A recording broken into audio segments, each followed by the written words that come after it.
अध्यक्ष महोदय, मैं आपका आभारी हूं कि आपने मुझे बोलने का अवसर दिया।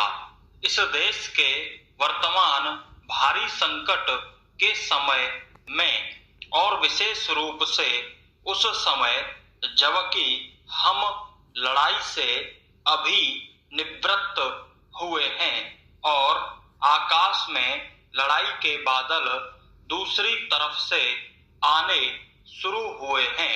हमारे वित्त मंत्री ने जो बजट पेश किया है वे इसके लिए बधाई के पात्र हैं। यद्यपि भिन्न पहलुओं को लेकर आलोचनाएं की गई हैं, लेकिन यदि उनकी कठिनाइयों को भी देखा होता कि राष्ट्र को किन किन संकटों का सामना करना पड़ रहा है, इस बात पर भी अगर मेरे से पहले बोलने वाले वक्ताओं ने विचार किया होता तो मेरा विश्वास है कि उनकी आलोचनाओं का आधार कुछ दूसरा होता। उन्होंने ऐसे कठिन अवसर पर यह एक संतुलित बजट पेश किया है, उसके लिए मैं उन्हें बार बार बधाई देता हूं।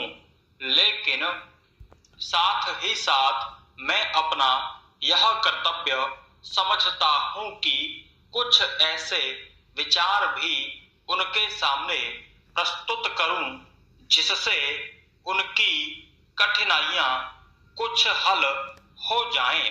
उदाहरण के रूप में विगत 2 वर्षों में लेखा जोखा कमेटी में बैठने के समय मुझे ऐसा अनुभव हुआ है कि इस देश में 2-3 इस प्रकार की त्रुटियां मौजूद हैं जिनको दूर करने के लिए, जिनकी जांच करने के लिए यदि कोई एक कमेटी या आयोग बिठा दिया जाए तो राष्ट्र की सरकार को राष्ट्र के विकास कार्यों को और राष्ट्र की रक्षा व्यवस्था के लिए करोड़ों नहीं अरबों की व्यवस्था फौरन हो सकती है।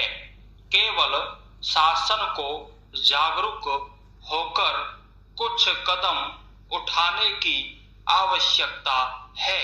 पैराचेंज अभी कुछ छिपे हुए धन का जिक्र किया गया।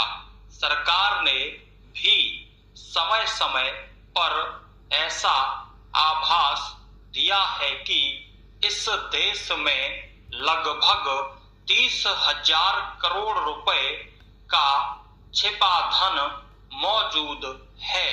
स्वयं मैं समझ नहीं पाता हूं कि जब सरकार ऐसा अनुभव करती है तो इसकी व्यवस्था करने में उसको दिक्कत क्या आ रही है। ऐसा मालूम होता है कि कहीं इच्छा शक्ति की कमी है।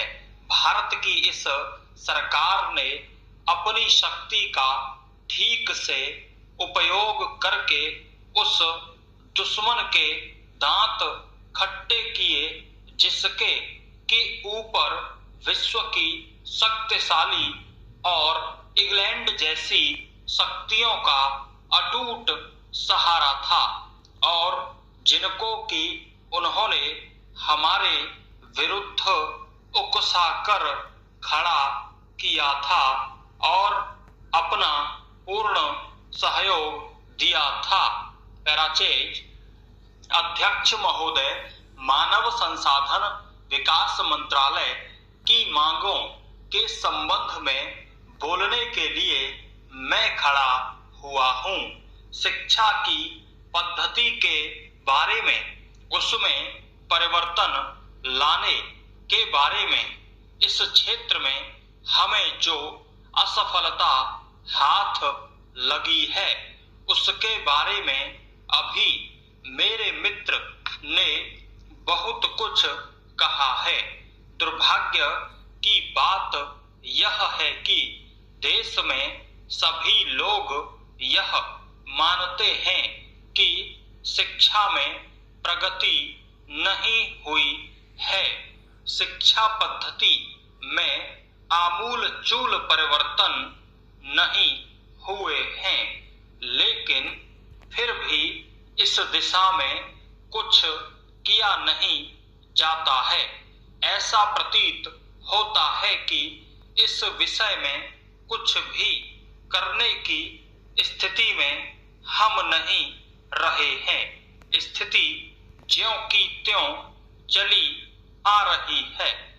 इतना होने पर भी शिक्षा की मद पर होने वाला जो खर्च है और जो उसके लिए धनराशि आवंटित की गई है वह भी बहुत थोड़ी है, लेकिन उस पर न जाकर मैं आपका ध्यान इस ओर दिलाना चाहता हूं कि मर्ज बढ़ता ही गया।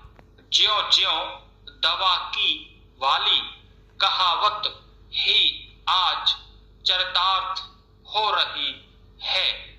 जितने ज्यादा आयोग और समितियां बैठी और जितनी ज्यादा शिक्षा पद्धति के बारे में छानबीन की गई, उतनी ही ज्यादा बीमारी बढ़ती गई। बीमारी का इलाज न होकर और भी खराबियां पैदा होती गईं। अभी मेरे मित्र ने माननीय मंत्री का ध्यान एक रिपोर्ट की तरफ दिलाया था। इस तरह की बहुत सी रिपोर्टें हैं। अभी सदस्य महोदय भी एक रिपोर्ट का जिक्र कर रहे थे। रिपोर्ट तो बहुत सी प्रस्तुत हुई है, लेकिन मंत्रालय ने उस पर कभी कार्यान्वयन करने की दिशा में कोई कदम नहीं उठाया। अपनी इस हालत को उन्होंने इसी सदन में स्वयं स्वीकार किया है। अपनी विवशता को उन्होंने यहाँ स्वयं प्रकट किया है। इस विषय पर और अधिक न कहकर मैं आज के दिन मानव संसाधन विकास मंत्रालय का ध्यान दो विशेष विषयों की तरफ दिलाना चाहता हूँ। पहली बात तो मैं हिंदी के बारे में कहना चाहता हूँ। मंत्रालय का काम हिंदी का प्रसार और प्रचार करना है।